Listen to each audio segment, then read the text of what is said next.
that this time at the dawn of the 21st century was when America renewed its purpose. They can say that this was a time when America found its way. They can say that this is a time when America learned to dream again. That's what this conference is about. That's what all of you are about. Let's all you can go out there and get busy. Thank you very much, everybody. Appreciate it. But let's move past the headlines. For to focus too intently on how the newly elected Democratic majority in Congress, or the election of a putatively progressive candidate to the White House in 2008, might herald a new progressive era in American politics would be to miss the forest for the trees.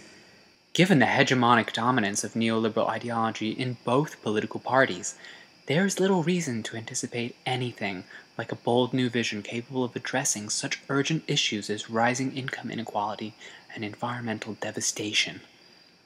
Where then can we turn for a challenge to the reigning hegemony of the neoliberal agenda? To answer this question, we must confront head-on the ways in which the corporate media apparatus works to shutter the mind from conceiving strategies of resistance to the dominant ideology of the market. Why, Miss Jones, I'm so proud of you. When Bubblegum Jones was first introduced to the world in early 2005, some media commentators cheered the character as a positive role model for young girls, who questioned authority and showed a toughness and independence rare among characters geared towards elementary and middle school-age girls. What these eager champions of the pink-clad, quote, little rapper lass, end quote, failed to consider, however, was that Bubblegum Jones was in fact the end result of a revolutionary and highly invasive new technique of consumer research. I spoke with Kyle Stevens, the creator of this new strategy for maximizing corporate profits, at the Manhattan office of his consulting firm, Stevens Solutions. Mr. Stevens, I wanted to talk to you about your role in creating the Bubblegum Jones media phenomenon. My pleasure. Go right ahead. You founded your firm, Stevens Solutions, in early 2001 with the goal, in your own words, of, quote, putting the insights of anthropology at the fingertips of the business world, end quote. By 2004, your company had made enough of a name for itself through a string of increasingly high-profile business successes that executives from the Disney Corporation came to you for help in developing programming aimed at adolescent girls. Yes, well, you know, as a relatively recently launched firm, that really was quite a coup for us.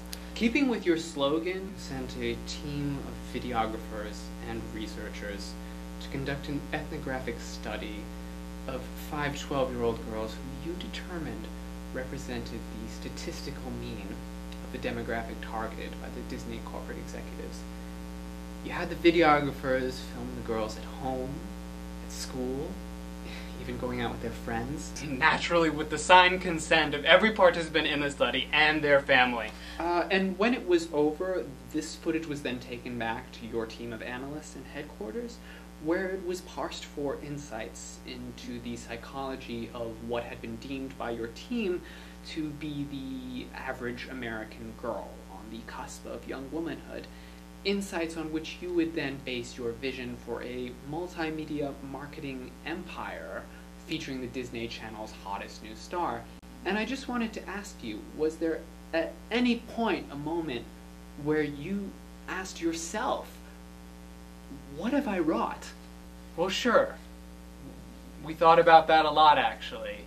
And I do want to emphasize that while I may conceive of my role as Chief Creative Executive, this really is a collaborative creative endeavor, right down to those girls who let us share in a part of their lives and let us into their homes and families. So it's a shared creative process in which you, as the Chief Executive Officer, just happen to take the greatest share of the profits. Now, that's a separate issue. So if you'll just allow me to answer your question.